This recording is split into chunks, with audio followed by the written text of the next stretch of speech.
Iran ने America को अब तक का सबसे भयंकर नुकसान पहुंचाया और एक ऐसा नुकसान जिसे सुपर पावर अमेरिका शायद अपने इतिहास में कभी भूल नहीं सकता।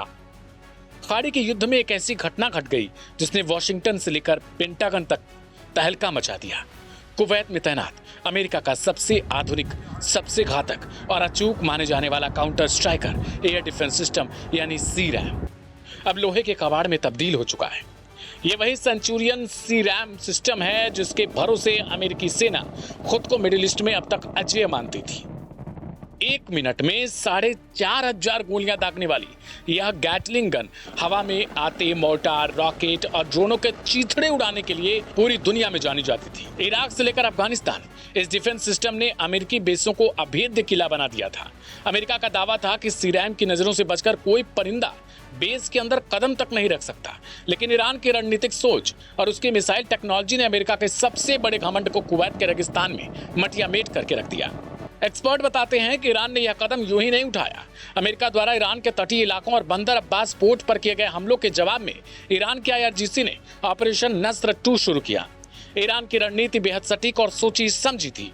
ईरान जानता था कि खरबों डॉलर खर्च करके अमेरिका खुद को बचा नहीं सकता जब तक दिमागी रूप से इस युद्ध को लड़ा न जाए। ईरान की रणनीति बेहद सटीक और सोची समझी थी।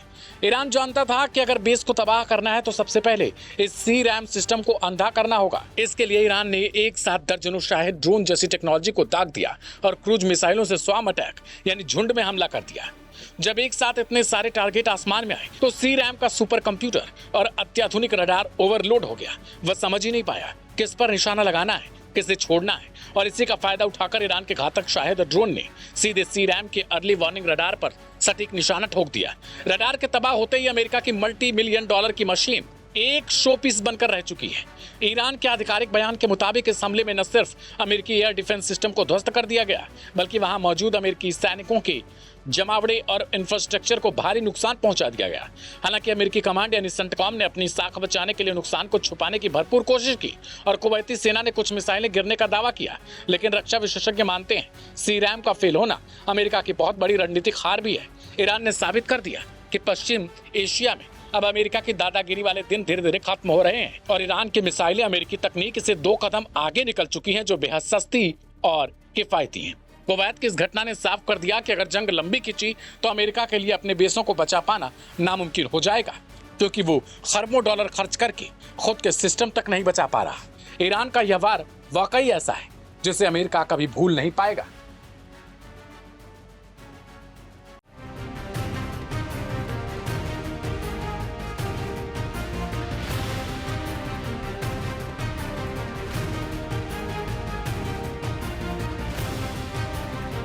क्या ईरान के पूर्व राष्ट्रपति अपने ही देश के खिलाफ सबसे बड़े गुप्त ऑपरेशन का हिस्सा बनने वाले थे? क्या इसराइल ने सत्ता परिवर्तन के लिए अपने सबसे पुराने दुश्मन को ही मोहरा बनाने की कोशिश की? और क्या एक कथित सीक्रेट मिशन आखिरी वक्त पर बेनकाब हो गया? इन सवालों ने पूरी दुनिया के खुफिया एजेंसियों के बीच एक नई बहस छिड़ दी। इसके पीछे अमेरिकी अखबार न्यूयॉर्क टाइम्स की एक रिपोर्ट है जिसमें दावा किया गया इसराइल की खुफिया एजेंसी मोसाद ने ईरान के पूर्व राष्ट्रपति महमूद अहमदीनेजाद को कथित तौर पर सत्ता परिवर्तन की योजना में शामिल करने की कोशिश की थी। रिपोर्ट के मुताबिक यह कथित ऑपरेशन अचानक नहीं शुरू हुआ था। दावा है कि इसकी शुरुआत साल 2022 के आसपास हुई, जब महमूद अहमदीनेजाद और ईरान की मौजूदा सत्ता के बीच मतभेद सार्वजनिक रूप से सामने आने लगे। पहले जानेंगे कि कैसे आखिर ईरान को तोड़ने की साजिश हुई। लेकिन ईरान के पूर्व राष्ट्रपति जब ईरान के पूर्व सर्वोच्च नेता अली खामेनेई के कार्यक्रम में सबके सामने आए तो हर कोई हैरान रह गया। चेहरे के हाव भाव से बिल्कुल भी नहीं लगा कि ईरान के पूर्व राष्ट्रपति के साथ कुछ ऐसा हुआ हो या फिर उन पर जो आरोप लगे हैं कुछ उस तरीके की चीज पाई गई, क्योंकि जिस ईरानी नेता पर देश के खिलाफ साजिश रचने के आरोप मढ़कर उसे अंदर से तोड़ने की कोशिश थी, ईरान ने एक कार्यक्रम में उसे सबके सामने लाकर जवाब दे दिया। पहले समझिए आखिर क्या थी वो रिपोर्ट। दरअसल रिपोर्ट में दावा किया गया कि राष्ट्रपति पद छोड़ने के बाद अहमदीनेजाद कई बार दोबारा चुनाव लड़ना चाहते थे, लेकिन ईरान की गार्जियन काउंसिल ने उन्हें चुनाव लड़ने की अनुमति नहीं दी और यहीं से कथित तौर पर इसराइल की दिलचस्पी बढ़ी और उसने अहमदीनेजाद को संभावित राजनीतिक विकल्प के रूप में देखना शुरू किया। न्यूयॉर्क टाइम्स की रिपोर्ट में दावा किया गया कि अहमदीनेजाद इस दौरान अपनी सार्वजनिक छवि भी बदलना शुरू कर देते हैं। रिपोर्ट इतना तक दावा करती है कि उन्होंने अपने पहनावे, बोलने के अंदाज और सार्वजनिक व्यक्तित्व में बदलाव किया। उन्होंने अंग्रेजी सीखना शुरू किया और अपनी इमेज को अंतर्राष्ट्रीय स्तर पर स्वीकार्य बनाने की कोशिश की, लेकिन इन सवालों पर ईरान ने कोई जवाब नहीं दिया। अब रिपोर्ट ने यह तक कह दिया कि हंगरी की राजधानी बुडापेस्ट में कथित तौर पर अहमदीनेजाद की मुलाकात इस्राएली खुफिया एजेंसी मोसाद के अधिकारियों से हुई। इसके बाद उन्हें एक सुरक्षित स्थान पर ले जाकर सत्ता परिवर्तन की संभावित रणनीति पर चर्चा हुई। योजना यह थी कि ईरान के भीतर राजनीतिक हालात बदलने की स्थिति में अहमदीनेजाद को एक वैकल्पिक नेतृत्व के तौर पर आगे लाया जाए, लेकिन इस पूरे दावे की कोई आधिकारिक पुष्टि नहीं हो पाई। रिपोर्ट में एक और सनसनीखेज दावा किया गया। बताया कि तेहरान में हुए कुछ हमले के दौरान अहमदीनेजाद को कथित तौर पर मोसाद के नेटवर्क ने सुरक्षित बाहर निकाल लिया। हालांकि इस दावे के समर्थन में कोई सार्वजनिक सबूत जारी नहीं किए गए। बाद में अहमदीनेजाद सार्वजनिक रूप से फिर दिखाई दिए, जिसके बाद तरह तरह की अटकलें लगनी शुरू हुई।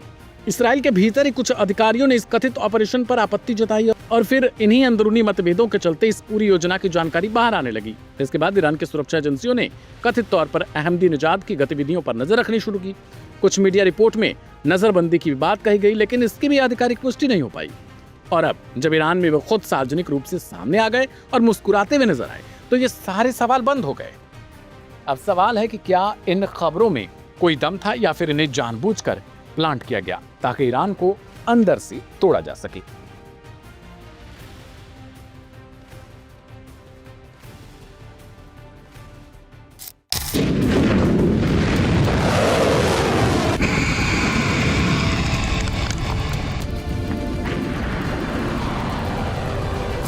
ईरान और अमेरिका के बीच जारी युद्ध अब और ज्यादा खतरनाक मोड़ पर पहुंच चुका है। अमेरिका द्वारा ईरान पर लगातार किए जा रहे हवाई हमलों के जवाब में ईरान ने पश्चिम एशिया में मौजूद अमेरिकी सैन्य ठिकानों पर मिसाइल और ड्रोन हमले तेज कर दिए हैं।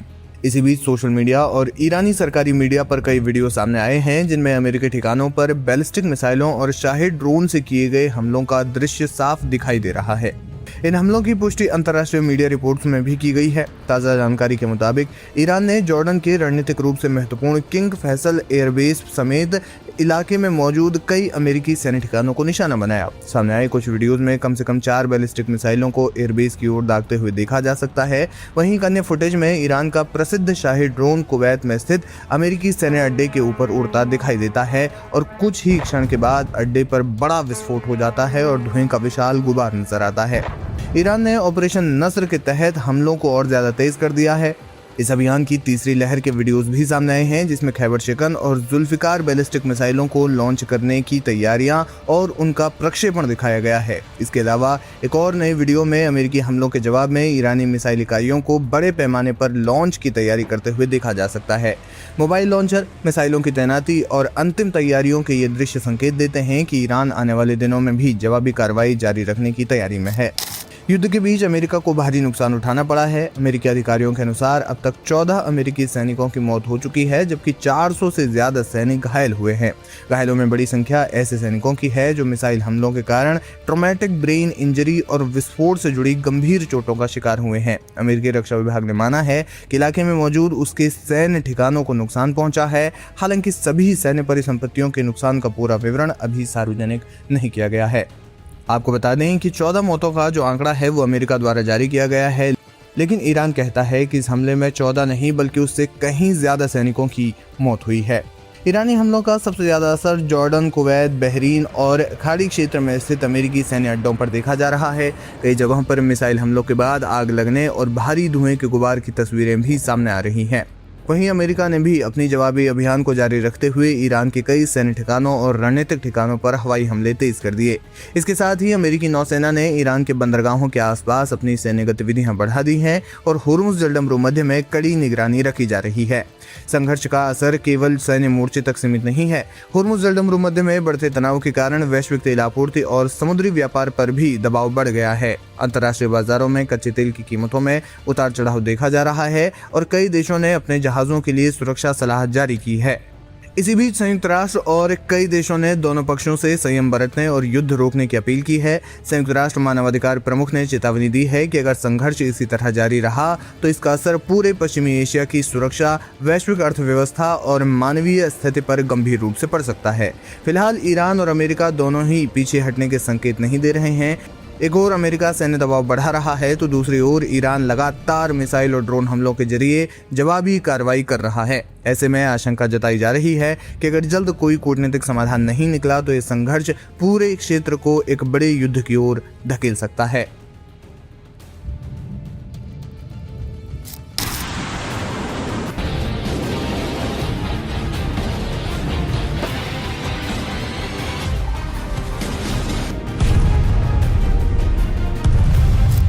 ईरान से इस वक्त एक ऐसी खबर सामने आई है जिसने अमेरिका और ईरान के बीच तनाव को एक बार फिर बेहद खतरनाक मोड़ पर ला खड़ा कर दिया है। ईरान ने अमेरिकी राष्ट्रपति डोनाल्ड ट्रंप को खुली चेतावनी दी है कि अगर अमेरिका ने ईरान के सबसे रहस्यमय भूमिगत सैन्य ठिकानों में गिने जाने वाले पिकैक्स माउंटेन पर हमला किया तो उसका जवाब ऐसा होगा जिसे वॉशिंगटन कभी भूल नहीं पाएगा। यह वही पहाड़ है जिसके अंदर आखिर क्या छिपा है, इसे लेकर दुनिया की सबसे ताकतवर खुफिया एजेंसियां अभी पूरी तरह आश्वस्त नहीं है। अमेरिका को शक है कि यहाँ कोई बेहद संवेदनशील रणनीतिक ढांचा मौजूद है।